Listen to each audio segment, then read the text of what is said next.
মাত্র ঢাকা থেকে আসলাম। আসার পর সবার সাথে না দেখা করে চলে আসছি ছাদে। ছাদে এসে দেখতেছি এক এক গাছের অবস্থা এক এক রকম।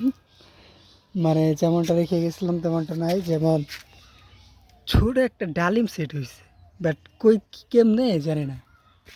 তারপরে হচ্ছে এই পাশে কিছু দেশি ডালিম ছিল, কালার আসছে, কিছু কিছু বড় হয়েছে, দেখে ভালোই লাগলো। আবার এখানে আঙ্গুর গাছ আছে, আঙ্গুর গাছও বড় হয়েছে। আবার কিছু দুরবস্থাও আছে, যেমন এইখানে একটা গাছে আমি ওই করে দিয়ে গেছিলাম, ওই যে কাটিং করে দিয়েছিলাম হাটপুনি। তারপরে হচ্ছে গাছের অবস্থা একটু অন্যরকম হয়েছে, কিছু গাছ বড় হয়েছে, ভালোই লাগতেছে। আবার এইখানে একটা গাছ ছিল যেটা কাটার পরে কিচ্ছু আমি চিনি না। তারপর আরও কিছু ছোটো ছোটো পরিবর্তন ঘটছে,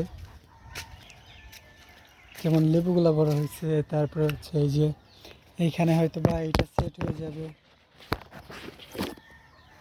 ছোটো ছোটো কিছু পরিবর্তন হয়েছে। আবার কিছু গাছের অবস্থাও খুবই শঙ্কাজনক, যেগুলো গাছ যে এইগুলো হচ্ছে পিচ্ছি পিচ্ছি রেখে গেছিলাম, নতুন ডালপালা আসছে। এই যে এই গাছটা বড় হয়েছে পাকিস্তানের।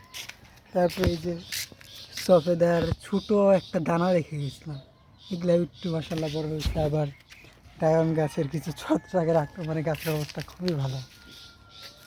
এরকম কিছু ছোটো ছোটো পরিবর্তন ঘটছে যা আমি আসার পরেই চোখে পড়ার মতো।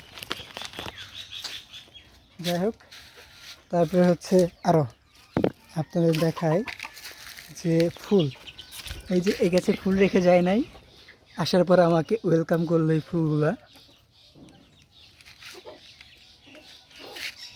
আরও আছে কিছু ছোটো ছোটো, আরও অনেক কিছু।